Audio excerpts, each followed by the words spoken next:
Hello, and welcome to a Bon Mott's production of MOTSterpiece Theater, where we review critically acclaimed cinema spanning the breadth of human filmmaking. MOTSterpiece Theater. Spoilers, mature content, inappropriate language. Join us. MOTSterpiece Theater.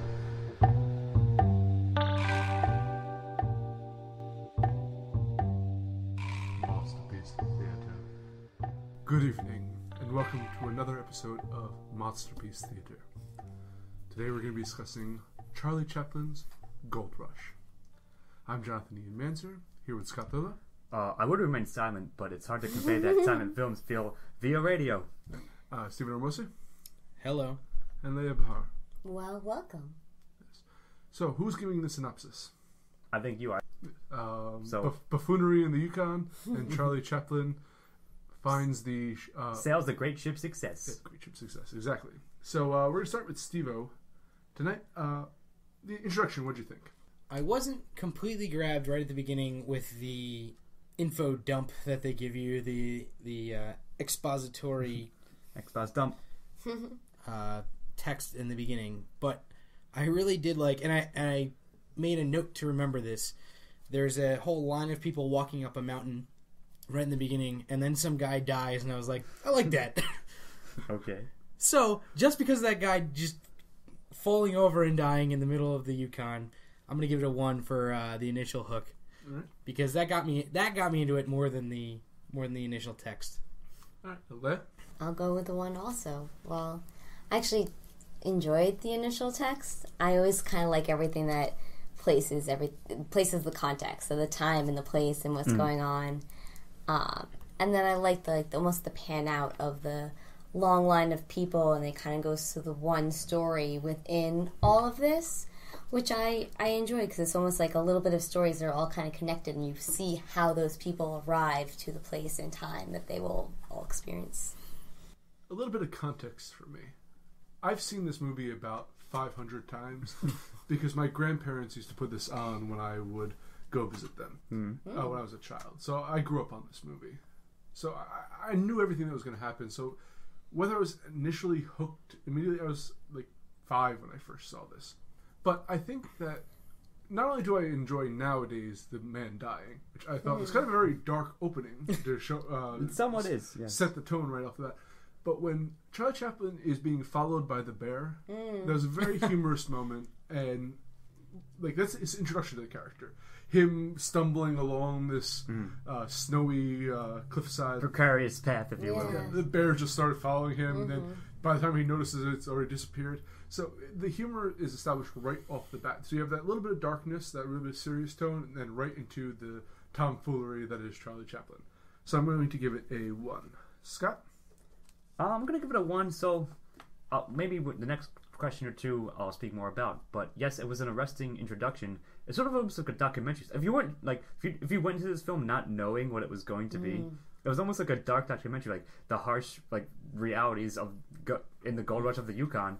And yeah, the guy dying, like, I mean, that's what happened, dude. Like, you know, that was part of the reality of it. So it sort of set it up, and then yes, it sort of like has the intro of like Charlie Chaplin being Charlie Chaplin, like as a gold miner. But yeah, straight cut to Charlie Chaplin, penguin walking. Exactly, yeah, exactly. So like, with little tiny so eggs. yeah, so but I mean, it gives you. All I'm saying is, to answer the question, yes, it gives you the framework and the setup, and it explains it very well and what's happening, and then you know what's going to be going on from there. Not only is it the guy dying, but the next guy kind of just stepping over him. Yeah. Which And that's a dark image, point. for sure. So you give it a 1, correct? Yeah. Okay. Leah, was the work totally consistent throughout? Yes, this is a 1. From everything that we just mentioned, the darkness and the silliness that combined in the intro throughout the entire film, that's what it is. It's the play of the tragic character and the comedic character fighting out in the great wilderness of Alaska. I'm kind of torn about this one. Because I there's kind a of agree with scene that. I Go on. really like, and that emotionally grabs me, especially for a silent film. It was Charlie Chaplin plays with such emotion, but seems so almost tragically out of place. It's the New Year's Eve dinner is so sad and so like It's supposed to be. it is, but it doesn't feel like it feels kind of like from a different movie almost. I don't know if it's like, again, I'm kind of torn about this because it's enough that it kind of arrested me from how everything, enough for me to notice it. So I'm going to give this a soft one because I think the humor throughout works, and it's Charlie Chaplin humor, it's slapstick, so that carries it through. But there are moments in this that like really break from the overall comedic tone that the movie goes through. But I disagree because I don't think it's just a comedic tone. I think it's a comedic tone set against harshness and tragedy. And that scene is a perfect example of both those things.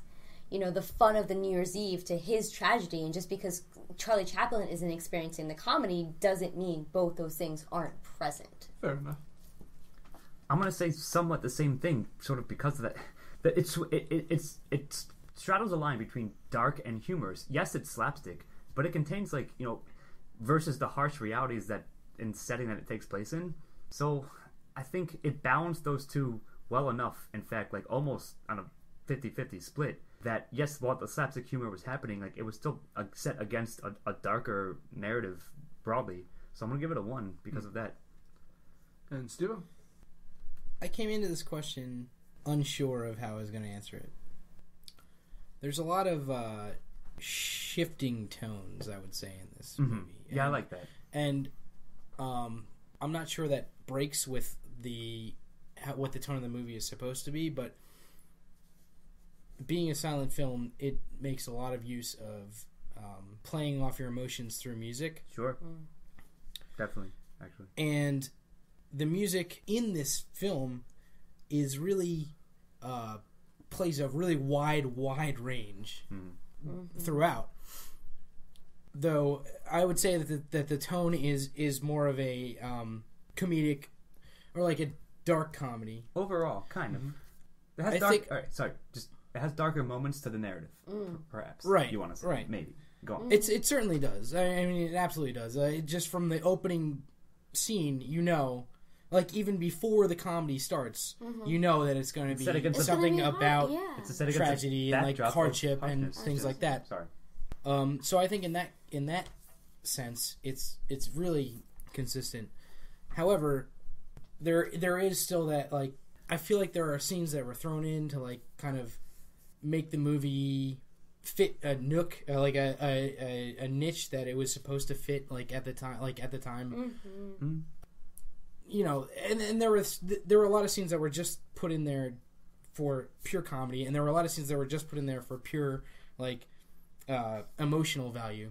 That being said, I think I will give it as Ian said, a soft 1, because I really like the interplay of like how the comedy played directly off of all the like difficulty and hardship that they were going through. Like the whole scene in the cabin when they were trying to get shelter from the storm, like right in the beginning, and they're trying to get shelter from the storm, and like all the comedy plays right off of that. Like they're getting blown out of the cabin, and like Charlie Chaplin gets. By the way, I think maybe my favorite scene of the movie is when Charlie Chaplin gets chased around the entire cabin with a gun, pointing at him He just runs around the cabin like 6 or 7 times, like trying to get away, and the gun's always pointing at him, and eventually it goes off.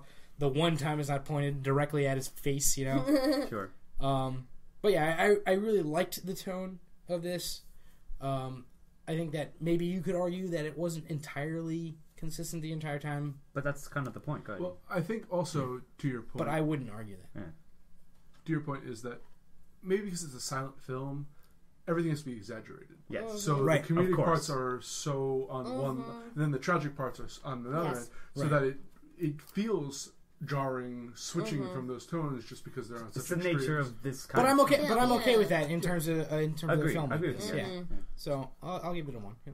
All right. So next we're going up to effective within its genre and address its themes. Now, I think it's very effective.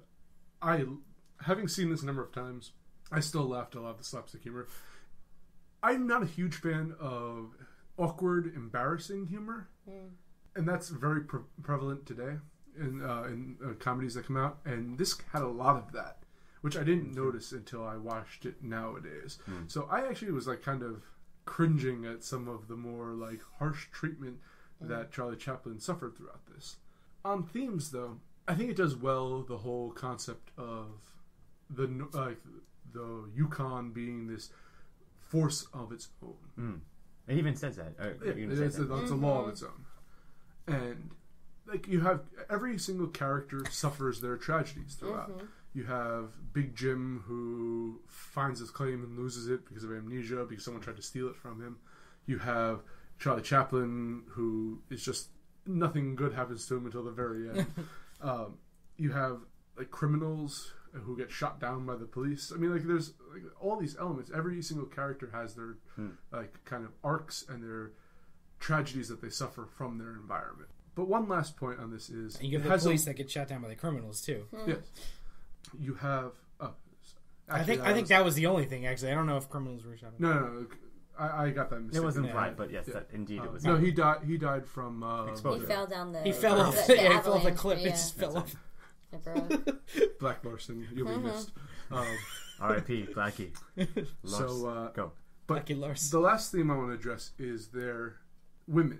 It is kind of a very cynical look at women, and I wonder if that's like where Charlie Chaplin was coming from. Or a sign of the times, even. Like, I'll just But speak of that. you had this woman who thought he was humorous and like kind of a friend type thing, wanted to play pranks on him, like and kind of like flirted with him as jokes, and then falls in love with him when he makes some money at the end. So it's kind of a very cynical turn of all of it. But overall, I have to say, aside from the portrayal of women, I thought that this was very strong in its themes and in its genre, so I have to give it a strong 1 on that. Scott? Well, to that point, I think I'll speak later on it because it applies, I think, more relevant to later questions. But to the actual question at hand, I'm going to give it a 1. If it's supposed to be like a slapsticky, like it was silent, film, it was great throughout. Charlie Chaplin, of course, was a master at it, and it's amazing.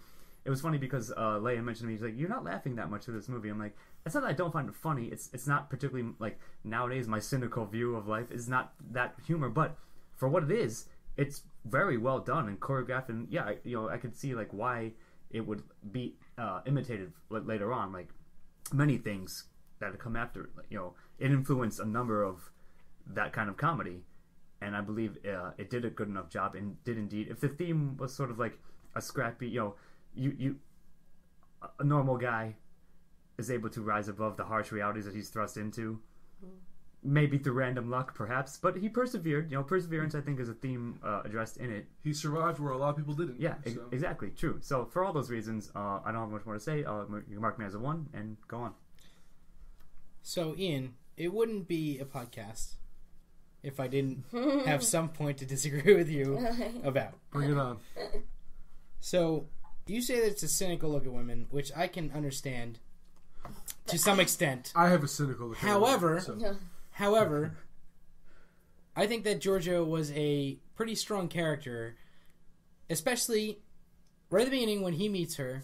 She tells this guy to screw off and dances with Charlie because she fucking feels like it. Then she's admittedly kind of an asshole to him. And then at the end, she doesn't know he has money when she... Right. She doesn't know that he has money when she offers to pay for him. And I know you're going to say that she thinks of him as a friend and she just doesn't want to see him go to jail. And he saw her alone in the ship by herself. So she would be looking for someone to take the child, like someone who she can still attach herself to. However, I don't think she's that... attaching herself to someone who's supposedly getting arrested? Like, really, that's your choice that you're making? I don't think that I think she makes plenty of bad choices. I don't think that the point later, of the movie was that she is, going with him for his money. I think that the whole point of the movie, even though I think it's kind of flawed, the moral of... I think that's kind of flawed that she can choose him for one moment and then it all ends up well. Like she was an asshole to him the entire freaking movie. Let me ask you a question then. Imagine their relationship 10 years from now. Do you see it working? But how many romantic films can you say that for? Should we not judge them on the same standard? No, because we asked a question like that in an earlier podcast. You can't judge whether anything could or could not have happened beyond the film. You only have to judge what's in the film. I'm not disagreeing with you to an extent. There's something I'm going to say later on to address the points you guys both just raised. Regardless of where their relationship's going, the Regardless film of the future. When the film ends, she was not interested in helping him because of his money. She was interested in helping him because she felt I think maybe, but I think that she felt badly for being such a dick to him earlier. Literally a gold digger, and Kanye West was correct. It's funny. I cannot agree with you of that joke, but again, I'll speak more to this later on. Let's let Leah speak. That is hold on. So, go on. What? Let me go back to was this effective with this genre? I think we got off on a little tangent here, but I loved the slapstick humor. I was laughing the entire time. I thought that, as you said, it did address its themes well. The idea of, trying to be a prospector, persevering against all odds, and then kind of theoretically the idea of you're in America, so like if you work hard enough, or like if you do enough, like anything can work out well, or that type of deal. Or randomly stumble into. I think it addressed those, yes, and I'll give it a 1. I'll give it a 1. It's interesting. I don't see this as much of a perseverance story as like just that so typical or beautiful comedic tragic story where it's kind of if you don't focus on what's going wrong, you kind of just laugh along and roll along with it. The world kind of seems to work out, and yeah, he has his hard times, and that's part of human nature. But it's the point of kind of that joyfulness or the funniness inside of the tragedy that makes it such a joyful watch. And I agree with you on that point. It's an incredibly charming movie. Yeah. So, agreed. Like almost like something you said. It's like it could be a Shakespearean play, like almost in modern times. Like yes, it has comedy and tragedy, but it wraps itself up in the end, and it contains elements of everything you just said. It just made me think of that. Yeah. I don't disagree though. That's what I'm saying. So, it is very Shakespearean. So while you're speaking, Scott, what are your thoughts on the ending? So here's where I guess maybe I can address some of what you guys just raised. A little bit of it. It was a fine ending. Like, did it achieve its goals?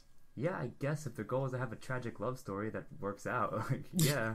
And if your goal was to like make it rich in the Yukon, then that also worked out. Who's to say this is just? But what do you think what do you think is the goal of the film? I'm talking through it. That's what I'm trying to say. I don't know what I'm going to give it yet. I'm trying to figure it out as we speak because now I'm first to speak. So we'll see what you guys think afterwards. On the surface, I may have to give it a 0, just because. Like, what goal was it trying to have necessarily? It was a great film, yes, but it got a little, I don't know, lost, muddled, like watered down, I guess. I want to say, perhaps. Maybe it's just a little too long. I feel like it could have. Maybe, yeah, like it was padded a bit, like, and it was still fine. However, just taking this question at face value, I think I may have to give it a 0 here. To your point about being long, Charlie Chaplin actually did a recut of it. In the 40s, that he did cut off about 20 minutes. We should have spoken about the version we watched. Yeah, we watched the original 1925 version, not with the narration. But when we watched the Criterion Collection, not with the narration, with the cards. With the cards, Criterion Collection, like Blu-ray, fixed edition. Anyway, Steve. So, as far as achieving its goals by the end, I'm kind of torn on how to answer this question. Mm-hmm. I thought that the ending itself was a little bit weak. It seemed to wrap up watered down. It seemed to wrap up really quickly, and like without. I didn't believe the like happy ending to the love story as we mentioned earlier, and I'm not sure what the goal was. I guess other than to be a good comedy, which it was. If the goal was to be a good comedy, I thought it did pretty well. But like, I think I'm probably gonna give it a 0 because I just didn't like the end of it didn't live up to the rest of the movie for me. I will agree to the thought that the ending doesn't wrap up, not in terms of the love story, because I have a very different view of this women in this film than I'll save it for when we discuss characters. So I don't but. In terms of goal, right? Does it have to have a goal in the sense other of like than to entertain? Right, other than exactly. Does it need that at this point in time? Film is kind of so new that the point of it was to entertain and tell a message and have a story, but it was just more like, look at what we can do with different elements in film and bringing it all together. But does that balance make good narrative? Right. Does that make a good narrative film, or do we just have to, again, place it in the context of being so early inside of narrative film that... I think context is a very important thing, because you really can't judge a movie made in the 1925 on the same merits as you judge a movie now. Yes, but that's the whole point of the system. We're attempting to do that, but you probably, at the end of the day, you might not be able to, is what we're getting at here. Obviously, but the idea is to be as objective as possible. Objectivity requires context. Fair enough. I will give it a 1, only because, again, placing it in context, I still feel like it does say something about human nature, which is always fun and always exciting in film, and that, how do you choose to perceive and which role do you choose to play kind of determines sort of your outcome of life, which I will... I think we're getting bogged down by the syntax of this question.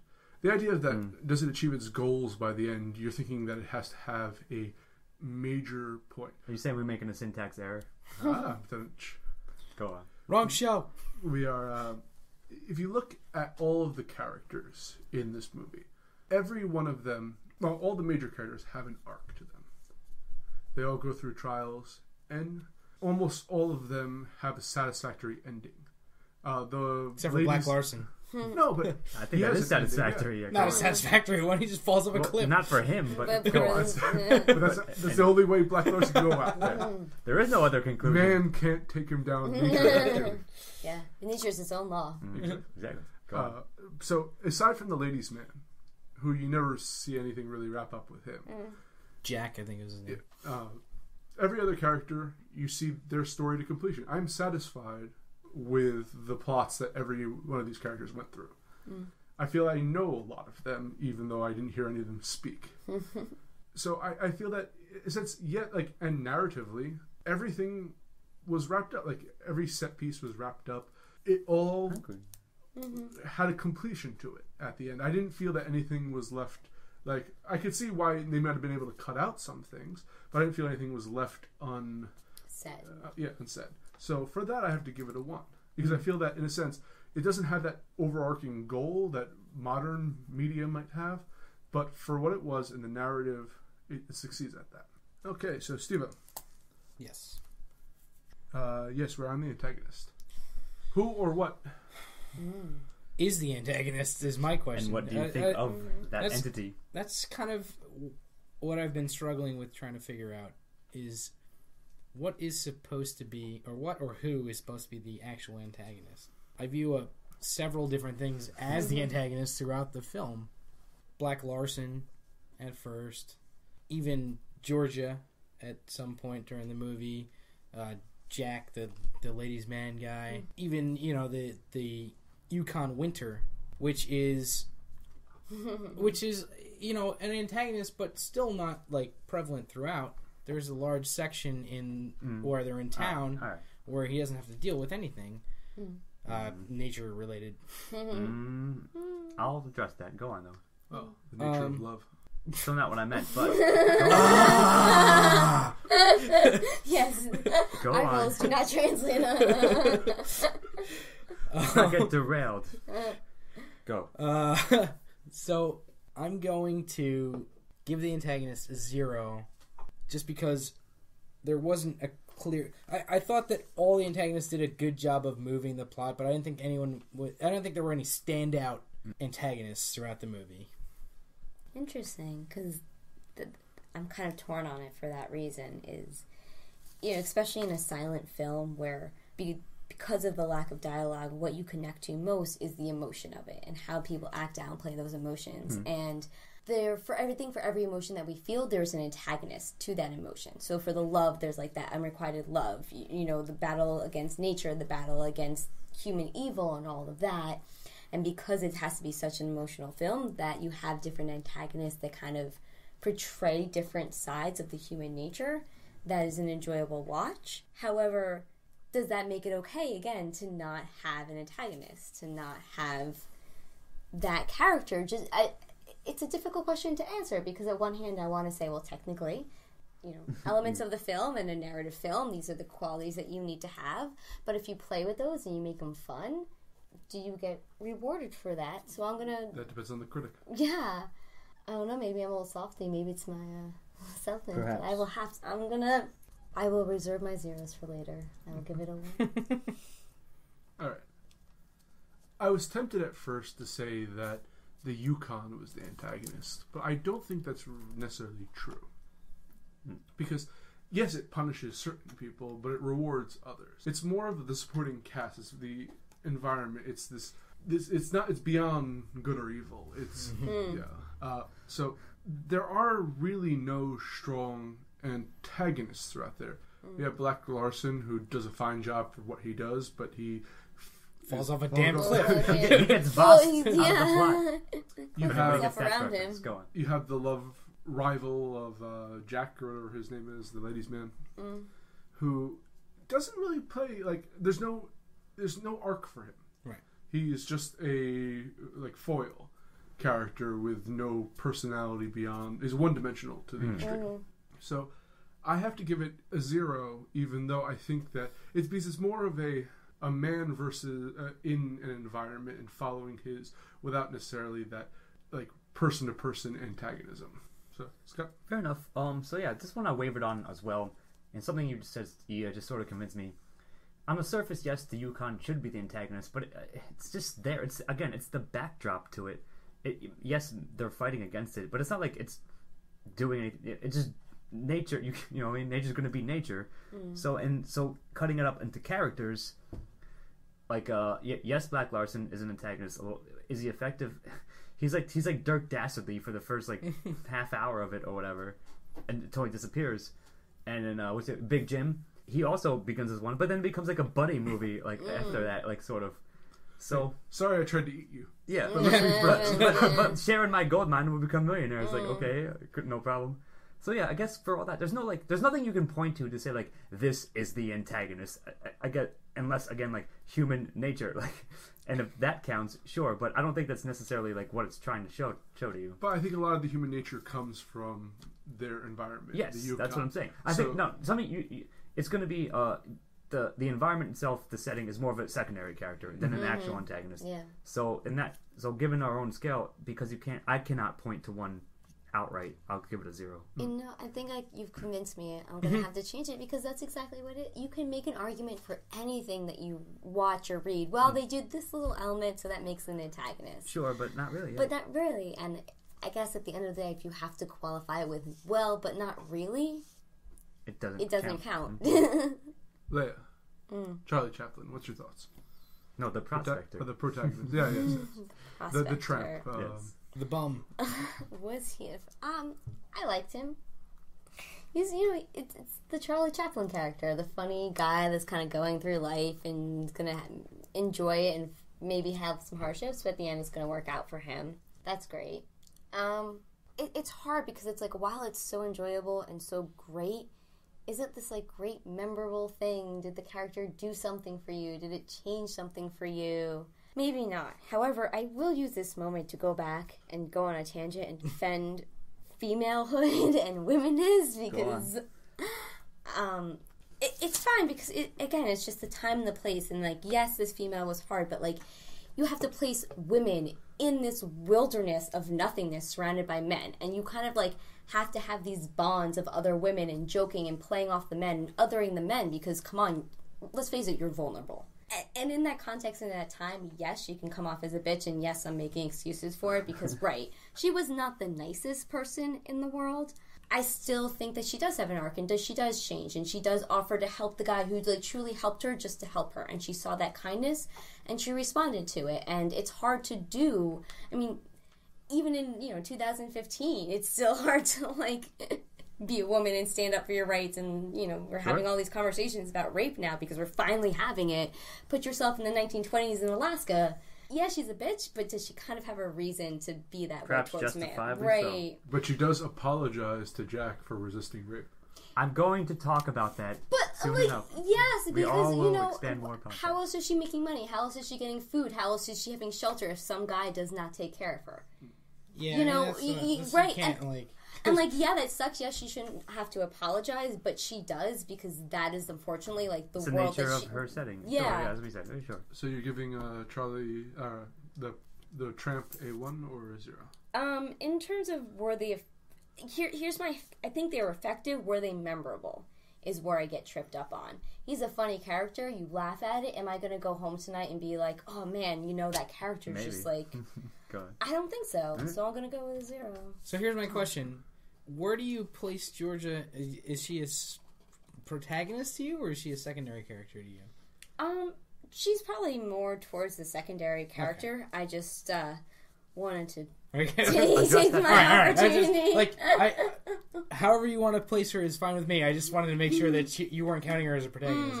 I may be overestimating my peers, but I feel that Charlie Chaplin's character of the Tramp is a recognizable figure. And I imagine when you were watching Gold Rush, I'm not sure what because he's done this in a number of different movies. I don't know which order this is in compared to his other movies. But I feel that if you were in a movie theater watching that, the minute you see him trudging along that cliff face right at the beginning, like cheers would have gone up because he's a recognizable character. He would have been an icon at that point. Yes, and sure. I feel that his character transcends just the Gold Rush. It's this comedy icon. And I totally agree with you. But the idea is, if this character in this film, yeah, I agree as with its that. own thing, like yes, the Tramp as an icon, as an idea, is memorable. But that's because you're putting in the context of everything. You have to take this as its own. But you're arguing context. Yeah, and you said earlier we have to take it in context, apparently. Like it reminds me of the inspector from the Pink Panther. Yeah, sure. Clouseau? Yeah. Like who was the actor that did all those? Shit. Insert later. It wasn't Sellers, was it? Yeah, Peter Sellers. Yeah, Right. yes, Peter Sellers. So God damn it! I wish I had remembered that. Well, So I remembered it for you. Go on, E. yeah, there might be better ones of his movies, but you have to take a look at all of that as a whole of him playing that character. And I feel that this is just a piece of Charlie Chaplin's greater work. And I think that again, yes, it's not as developed as, but with it being a silent film, it's still a character that you recognize today. And I think the power of that, whether it's just because of Gold Rush, whether it's just because of his entire thing, that is an effective protagonist. So I'll have to give that definitely one. And I like Big Jim McRae. I think he's a secondary protagonist. And I thought I liked his arc. I thought he was developed well enough. So he was effective for what he needed to do. So overall, a 1. It's funny because, yes, just real quickly, he was more characterized than I thought it would be. That Big Jim, that is to say. But here's what I came up with. It's going to be combining both of everything you guys just said into perhaps one compromise. I came up with this. The Tramp prospector is, yes, on the surface it's ineffectualness, if you will, ineffectiveness, but somehow that transcends itself into competence. Like, yes, he's bumbling and like he's no deal with, but like the when he shuffles the store front, I think it was a funny thing to me. If you think about it, that's like a fucking scam. Like he's like scamming them accidentally, almost. It's not really sure. But that's the thing is, he has like hints of darkness to him. He's not just that's what I'm bumbling saying. idiot. He has like this sinister side. Yeah, no, it's not like he's like mentally incompetent. He knows what he's doing.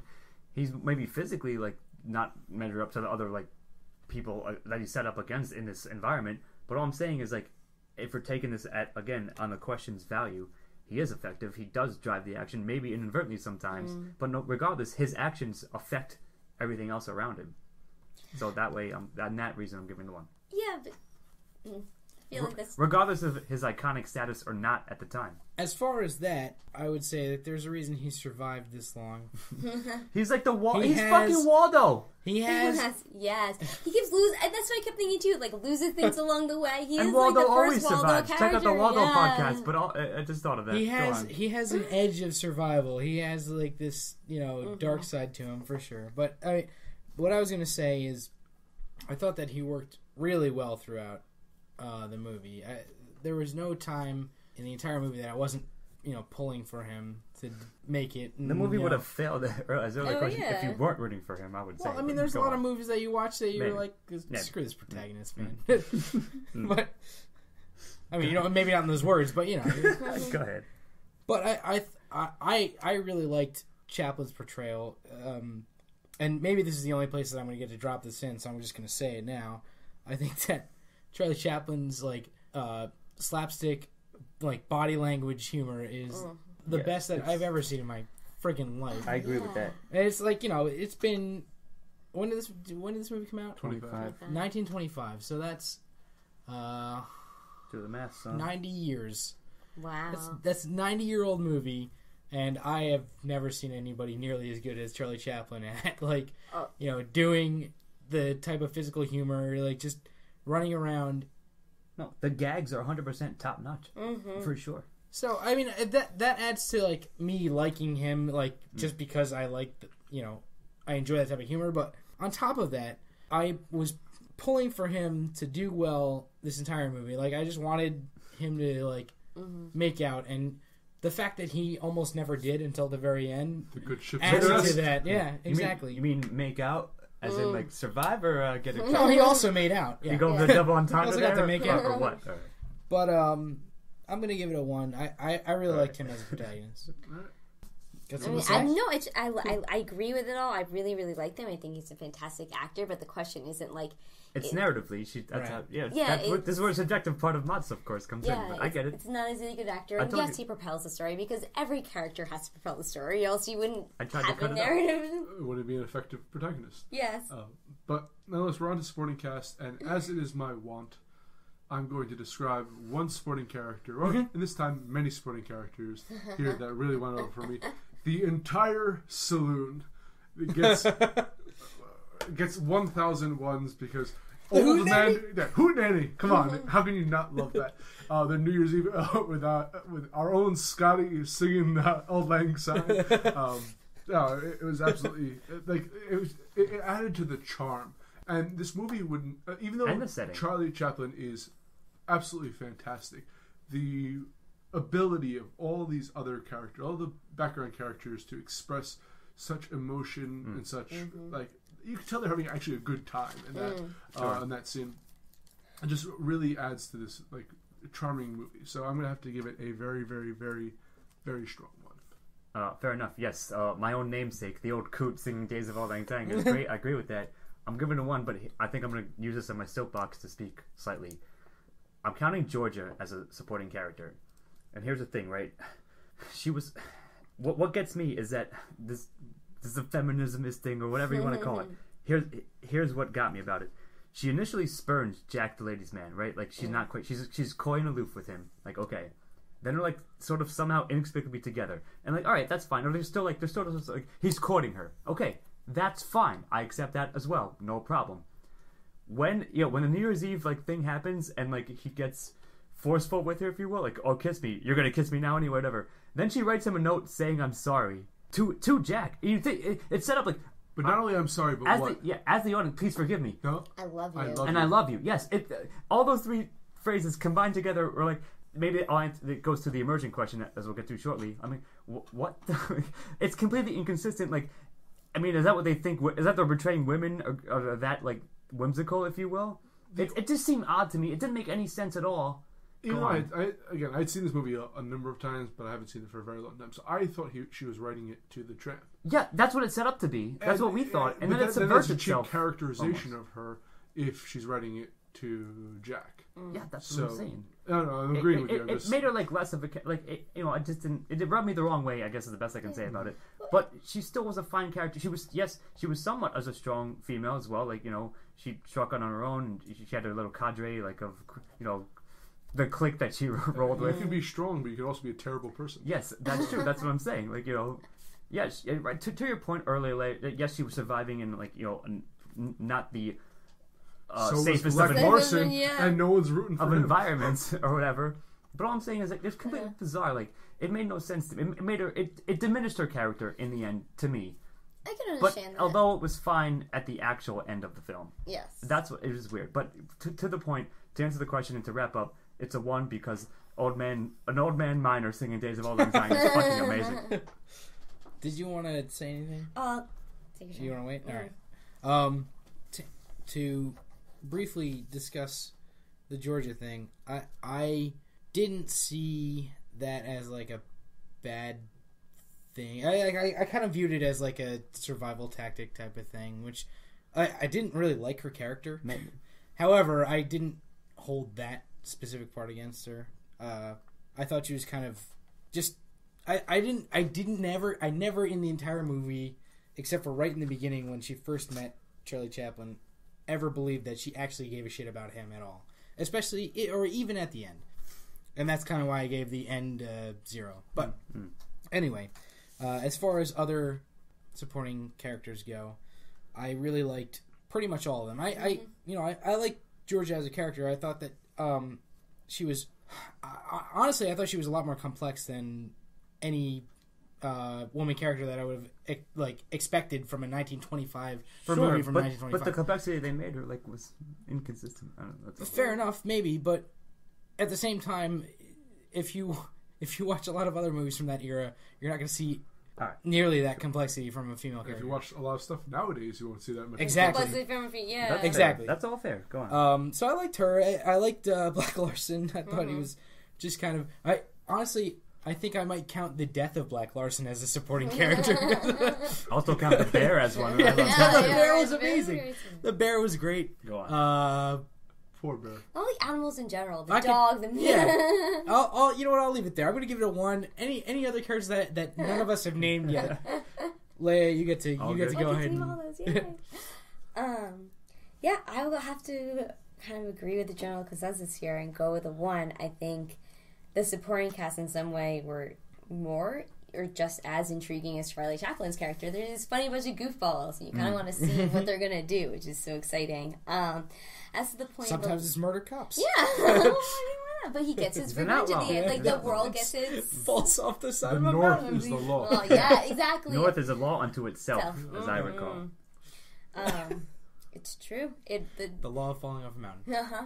Yes. Nature gets its due in the end. It takes the cabin to where the gold eventually is and lets Charlie have it all. And again, you go. I apologize for this. The North remembers. Nature giveth and nature taketh away. Yeah, sure. Oh, God.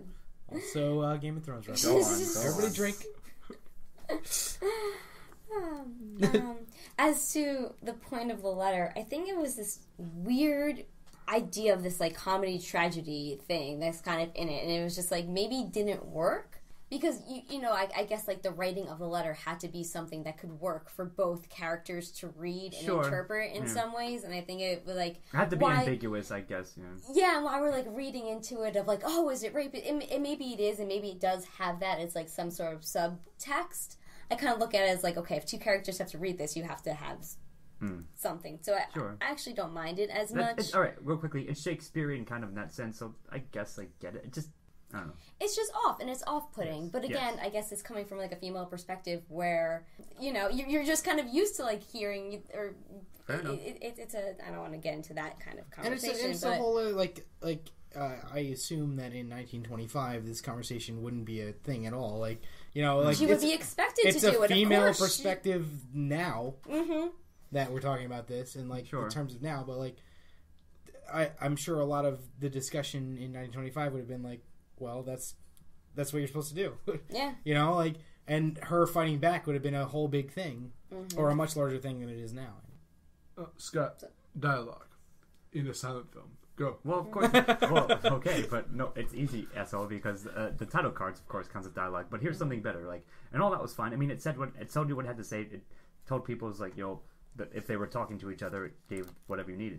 But I think beyond that, if they're exaggerated expressions, the way Charlie's eyes and so forth, were emotions and so forth, I think all that counts as dialogue in a silent film. Mm-hmm. So all of that was fucking perfectly done.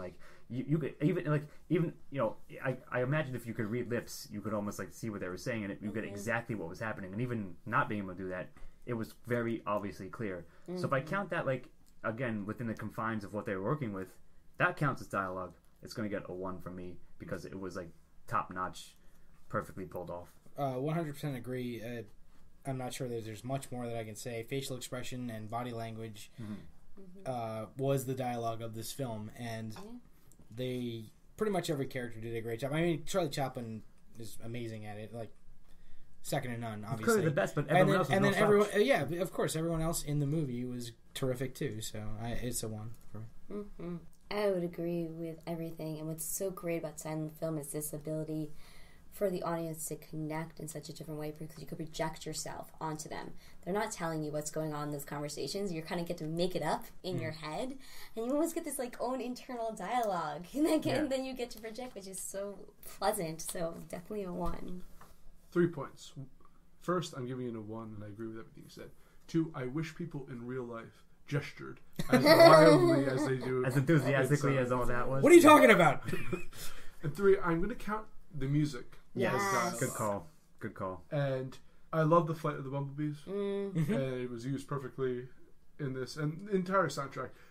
I believe, Steve, were you the one earlier talking about the soundtrack complementing all the aspects of the... Yes. Yeah. I believe it was. Yeah. Well, I won't then rehash that, but I just agree with everything you said about that. That it captures the spirit very well. All right, and speaking of Steve, was your immersion ever broken? I sadly haven't looked ahead to this question yet, so now I'm trying to think of an answer on the spot. You can pass if you want. Are you ready, Leah? Sure. All right. You both can. And I'll pass to you.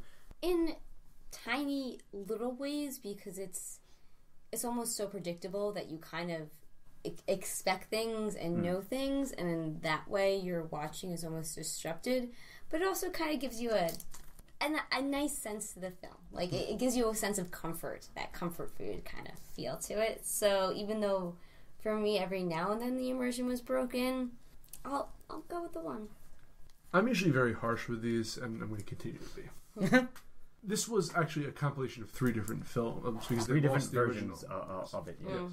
And I remember this one scene where he takes the knife from the table, cuts the scene, the knife's on the table, and then it cuts back, and the knife's not on the table anymore. Again, it's a product of the fact that they're piecing together things. But that, and I mentioned earlier that there were a lot of tonal shifts. Yeah, but you love when props randomly switch. I do, but On purpose. not for... Actually, you know what? Can I go back and change my mind in that sense? Because you just remind me of something. Okay. In terms of immersion being broken, the editing of it, I don't know if anyone else felt it, but it was just so roughly cut in some points. And I understand they're going back and putting it together, but like people would jump, instead of taking steps, And I guess I took it as, again, in the context of the times and everything. But when you put all those little pieces together, I'm aware that I'm watching a film versus just watching a film. And for that... I absolutely agree with that. And it's kind of unfair because I'm judging it based on the standards of today versus back then. But I feel something like immersion is something that I could never put myself in the mindset of going to the theater and seeing this there. So I can only judge it by the standards of today. And for that, yes, I would I know I would notice fashion differences or hairstyle differences as the thing, and these just kept drawing me out of the movie. Sounds familiar. Anyway, Scott. So this one's interesting because it's funny because usually I'm siding with you, E. If one or if a little bump in the movie draws you out of it, then you are supposed to give it a 0, and broadly I agree with that. However, it's weird because here's the scene that I'm going to talk about and give my example. When the house is falling off the edge of the crevasse, or it's falling off the edge of the mountain, that should have broke my immersion, but somehow I accepted it as completely in keeping with the film because of everything else come before it. It's fucking ridiculous, of course, and slapstick and all, but nevertheless, I should have been this is dumb. It doesn't, but because of the entire framework of the movie itself, I didn't break my immersion. Other things like that too, like the chicken thing, that was funny. And then without that, how many times have you guys seen that in cartoons? A million times afterwards. I'm assuming it's if not the first thing, one of the first things to do something like that. And it made sense because they're fucking starving. So for all those reasons, if they seem humorous on the surface, regardless, it somehow did not break my immersion. I believed every moment of it. And so, therefore, I have to give this 1 a 1 for this film. Make up your mind yet? Yes, I did. About time. There were actually several points in this film where I started Mystery Science Theater 3000ing it, which I have to just acknowledge that means immersion is broken. Yeah, that my immersion was broken at that point. As much as I liked the movie and as much as I, had fun doing it, there were times where I was like, oh, that's ridiculous, and I'm going to just comment upon it, like, out loud. However, I would like to speak to the point of, like, the jumping, like, as you're taking a step, like, it kind of jumps. As far as movies of that era go, I kind of like that, and I think that adds to my immersion when I'm watching when I'm watching an older movie. It makes me feel, those small things that add to the real feel of those movies. The old feel of those movies kind of get me more into it. The old-timey feel. No, I get what you're saying. But, there are a lot of things. And Ian, to your point about fashion, we recently did a Dr. Strangelove podcast where you told me that I was wrong for calling out the fashion in it. So I had to bring that up. You're absolutely right. I had to bring that up. But anyway, other than those Anything points, else? I have entirely other reason for giving it a 0, and that's what now I'm I going have to to swear off reviewing it forever. No consistency. All right, Leah, Yes, sir. would you recommend the movie? Yes. Simple as that. Yes, go out and watch it. Yes, done. Go. Watch it. I'm going to give this a 1 as recommendation, but if you're the type of person who doesn't want to watch black and white films or has no interest in watching silent films, you probably will hate this. You're not going to enjoy it, yes. Right. But you might, because I think this is one of the most accessible of the movies that you could find from this era. It's something you could still, like, the humor is still, is timeless almost. Yes, agreed. So I think that if you're never seen, like, kind of one of these, like, a movie from this era, this might be something jumping off point for you. So, yeah, go ahead. Be brave. Watch something new. Scott? I somewhat agree with that. I mean, not even somewhat. I would definitely recommend it. I'm giving it a 1. And to your point, like, oh, it's a silent era, and it's black and white, blah, blah, blah. Like, yeah, listen, but you need to see this film because without this film, everything you love from your childhood probably would be different and wouldn't exist. So you can appreciate it on that front. And also to your point, yeah, the comedy still stands. It's slapstick. So, like, slipping out a banana peel is always going to be funny, like, more or less at the end of the day. And this is, like, sort of like the highest version of brow of it, like, the best version you could ever do. The professionals of doing that made this film, and therefore it deserves to be seen, So that's all I have to say. Stu? Yes, I would agree. It's a 1 for me. I think that if you... I would also agree with you, Ian. If you really hate black and white movies, or if you really hate silent films, then stop listening to our podcast. Go on. Then you probably won't like it. I'm not going Stop to be listening as to harsh our as reviews. Scott. However, Dad. Go. No, my dad loves those. Inside joke. Sorry. Go on. But as far as films like that go, you could do a whole lot worse than this one. And if you want to, as Ian said, be brave and check out something new, something that you haven't seen before, or just, something that's pretty damn funny as far as slapstick goes, you can do a lot worse than this movie. I would say go ahead and check it out. Absolutely. Okay, so for the scores. Stevo and Leah both gave this a 7. And Scott and I were agreed on 8s. As always. So that makes it a aggregate score of a 7.5, which means it's a passing grade. So again, I think if you want to hop on the good ship success, go and steer this. It's not for everyone, but if you do get on the good ship success, you'll have a good journey. And be wary of the Yukon. It's a dangerous place. And of bears. All right. Good night. This has been MOTSterpiece Theater, and we'll see you next time. Cheers. Have a good one. We hope you've enjoyed your stay. MOTSterpiece Theater. Join us again next time, won't you? MOTSterpiece Theater. Music and editing by Chris Morgan. MOTSterpiece Theater. Editing and engineering by Stephen Hermosi.